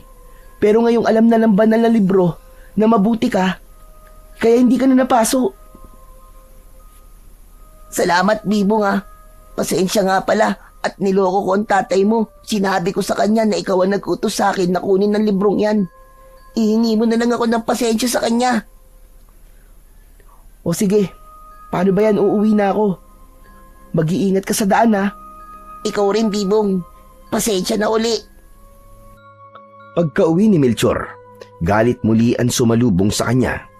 Hinataw siya ng bakal na kadena ni Mang Roger sa kanyang likuran habang nakagapos ito. Umalingaw-ngaw ang tunog ng panggampas, kasabay ng daing ni Melchor na halos mabali ang katawan sa sakit. Walang awa siyang paulit-ulit na hinataw habang nanlilisik ang mga mata ng kanyang ama. Tanga! Nasa kamay mo na! Pinakawalan mo pa! Bobo! Inutil! Hindi ko na po kaya. Tama na po, tay. Tama na po. Hindi sana ganyan ang aabutin mo kung nakinig ka lang sa akin. Patawarin niyo po ako, Tay. Patawarin niyo po ako. Mapapatawad lang kita kapag naibigay mo na sa akin ang librong yon. Hindi ko po kayang kunin kay Bibong ang libro, Tay. Pasensya na po. Hindi mo kaya dahil isa kang inutil. Walang kwenta. Kung ganon, dahil hindi mo kayang agawin, ako ang gagawa. Sasalakayin natin ang baryo ng Bibong na yan. Huwag po, Tay, huwag po.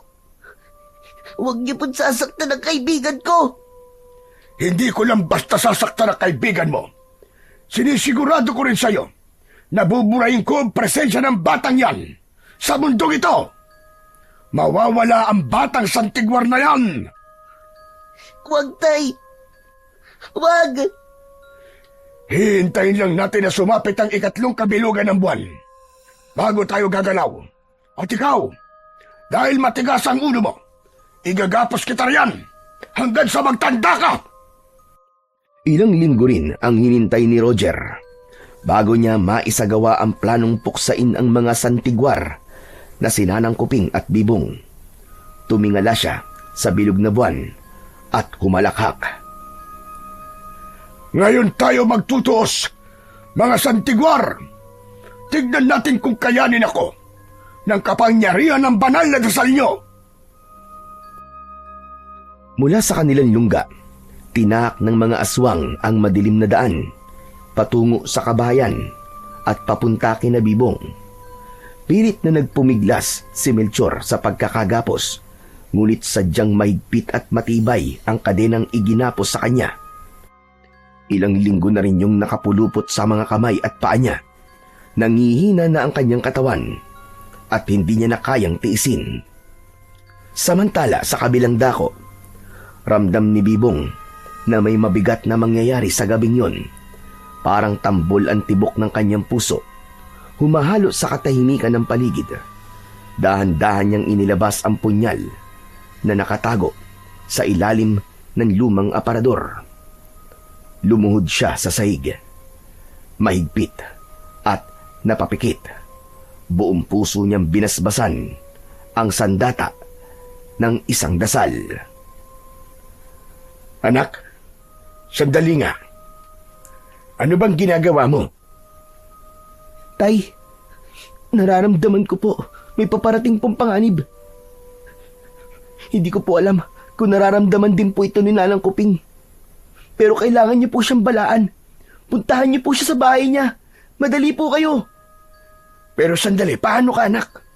Kung talagang nararamdaman mo na may paparating nga ng mga aswang dito, hindi ba mas mabuting nandito ko para matulungan kita? Kaya ko po ang sarili ko, Tay. Si Nanang Kuping po. Siya po ang mas nangangailangan ng tulong. Matanda na po siya, mahina na po siya. At kapag inatake po siya ng mga aswang ng sabay-sabay, siguradong hindi niya po kakayanin yon. Dalhin niyo po siya rito, Tay. Sige na po. Bumalik po kayo tayo ng ligtas, ha? Oo, sige. Gagawin ko sinabi mo, anak. Pero mag-iingat ka, ha? Opo. Ay, Tay, saglit lang po. Tumayo si Bibong at saka kinuha ang balabal na hindi niya pa naisasauli kay Nanang Kuping at nilagay ito sa braso ng ama. Hindi man yun nakikita ni Manggoyong dahil sa orasyong harang dito na tanging mga Santigwar lamang ang nakakakita. Ngunit ramdam niya ang init nito. Tay, makakatulong po yan para hindi po kagad kayo makita ng mga aswang. O sige, anak. Aalis na ako. Pupuntahan ko si Nanang Kuping at ligtas kaming uuwi rito. Kaya sana, ligtas ka rin naming madatnan. Opo, Tay. Tinanaw ni Bibong ang ama na mabilis na tumatakbo patungo sa bahay ni Nanang Kuping. Nang wala na sa paningin ng kanyang tatay, agad siyang nagsindi ng mga kandila sa paligid. Gumawa siya ng marka na bilog at lumuhod siya roon. Isa itong sagradong harang. Kapag binigkas na ni Bibong ang mga dasal ng Santigwar, mababalutan ng proteksyon ang mismong marka. Kaya nagiging harang na hindi basta malalampasan ng mga nilalang ng dilim. at kung susubukin nilang pasukin ito, agad na masusunog ang kanilang mga balat. Habang abala si Bibong, may biglang malakas na kaluskos mula sa itaas ng isang puno. Tila ba may kung anong dambuhalang biglang dumaong doon. Bumaluktot ang mga sanga, halos mabali sa bigat ng nakadapo. Kasabay noon ang nakakatakot na alulong ng mga aso. Lalong bumilis ang tibok ng dibdib ni Bibong. At mula sa dilim ng itaas, unti-unting bumaba ang aswang. Lumundag siya at mabilis na lumapag sa lupa bago nagpakawala ng isang nakakakilabot na ngiti. Dahan-dahan itong lumapit kay Bibong, ngunit agad ding napahinto nang matapakan nito ang bilog na marka. Nasunog ang bandang talampakan nito na ikinangit-ngit ng aswang. Hindi mo ko kaya, Totoy! Sino nagsabi sa'yo na hindi kita kaya? Kaya kitang puksain, aswang ka! Matapang ka! Pero tignan natin kung saan ka dadalhin ang tapang mo! Napaatras si Bibong. Halos manginig ang tuhod sa takot nang isa-isang sumulpot mula sa dilim ang iba pang mga aswang. Ngunit ang mas matinding ikinatakot ni Bibong ay ang nakita niyang bit-bit ng mga ito.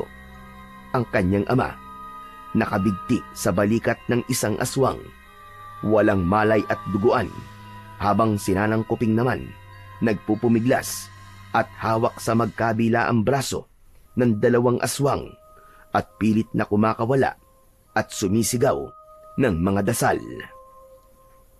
Nanlamig ang buong katawan ni Bibong at sa sobrang takot ay halos mabitiwan niya ang hawak na punyal. Ngunit sa kabila ng panghihina, ramdam niyang siya na lang ang natitirang pag-asa. Lecheng yan!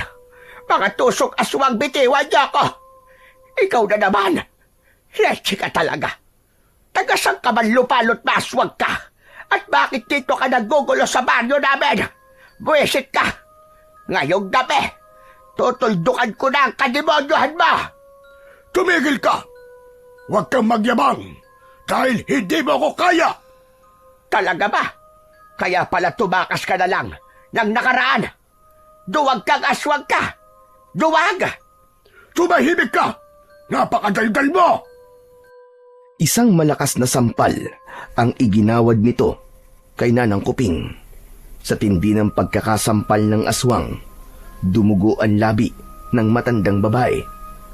Nang hindi pa nakontento, igniin nito ang mahabang kuko sa pisngi ni Nanang Kuping. Itigil mo yan! Ano bang gusto mo, ah? Anong gusto nyo? Yan ang gusto ko, Bibong! Magandang kausap! Hindi katulad ng ugod-ugod na ito! Kung ano ba ang hihilingin nila, Bibong, huwag mong ibigay! Manahimik ka! Bago pa kita tanggalan ng buhay! Umalis si Bibong sa proteksyong harang. Saglit pang napako ang tingin ng aswang kay Bibong. Mula sa kanyang bibig ay lumabas ang isang malagkit at mahabang dila. Sabihin mo! Sabihin mo kung anong gusto mo!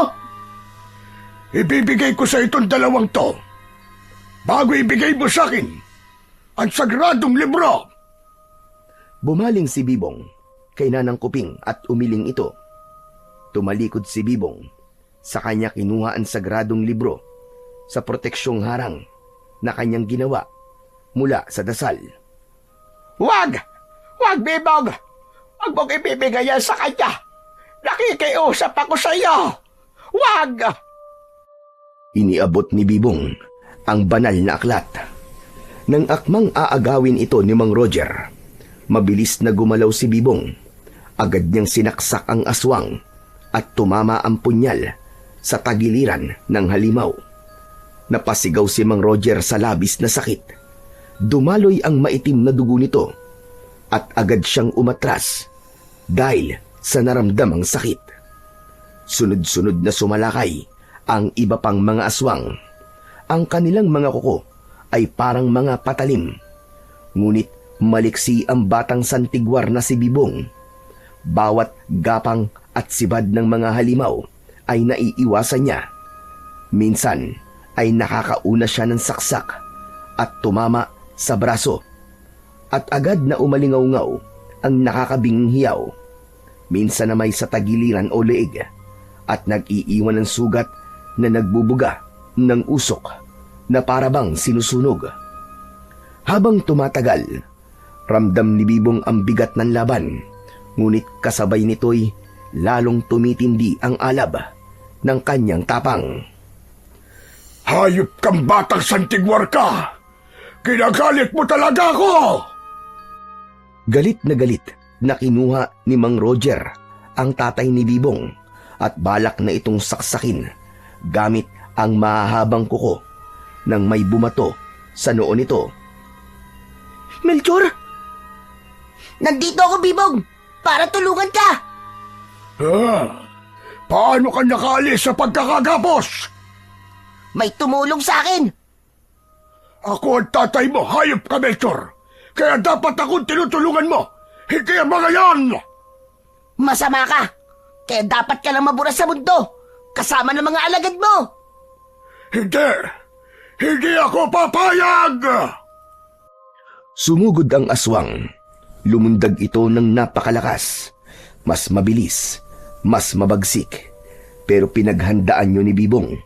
Sa isang mabilis na hambalos, tumama ang punyal sa balikat ng aswang.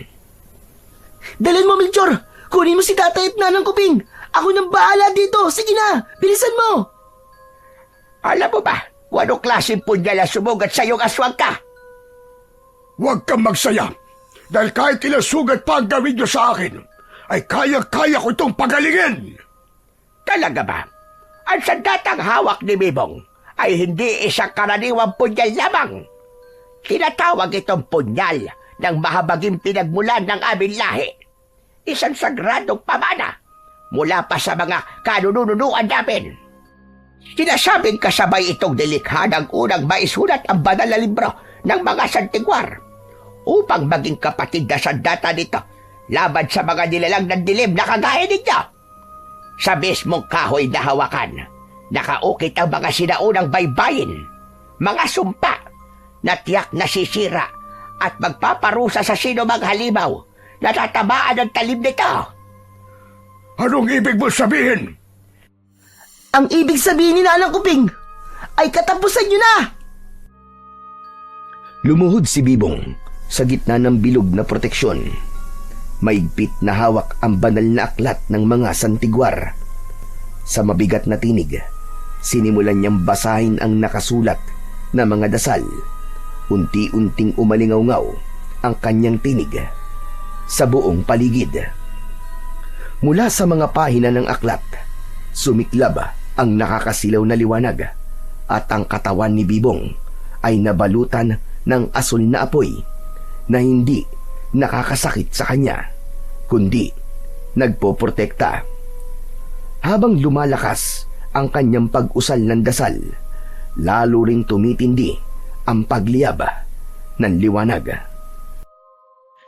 Nang abutin ng dasal ang rurok nito, nagsimulang lumiyab at umusok ang mga katawan ng mga aswang. Ang kanilang mga balat ay nagkabitak-bitak. Ang kanilang hiyaw ay umalingaw-ngaw sa buong paligid at isa-isa silang natupok sa apoy ng dasal hanggang sa pumutok ang isang malakas na liwanag at sa isang iglap, naglaho ang lahat ng mga aswang, liban kay Melchor. Bago pa ito makakilos, mabilis na sumulpot si Nanang Kuping at mariing itinapat ang matalim na kutsilyo sa leeg ng bata. Isa ka ring aswang, hayop ka! Dapat ka ring mawala! Wag!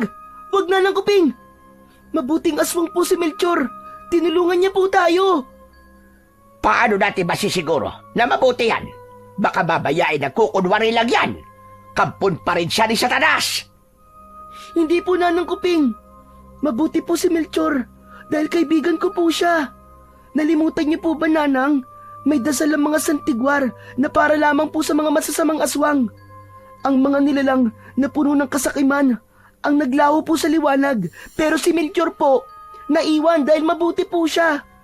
Hindi siya sinunog ng dasal kasi pinili niya po ang kabutihan. Salamat. Salamat, Bibong. At binigyan mo ako ng pag-asa. Niyakap ni Melchor si Bibong ng maigpit. Napangiti naman si Nanang Kuping sa tagpong yun at dahan-dahang niyakap din ang dalawang bata. Matapos yun, lumapit si Bibong sa kanyang ama. Marahan niyang hinawakan ang mga sugat sa katawan ni Manggoyong. Ipinikit niya ang kanyang mga mata at taimtim na nanalangin.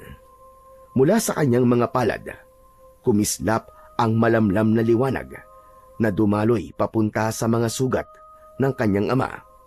Unti-unting nagsara ang mga ito at kalaunan ay naghilom na parang walang bakas. Dahan-dahang iminulat ni Manggoyong ang kanyang mga mata. Nang makita niya si Bibong, napangiti siya at agad na niyakap ang anak ng maigpit.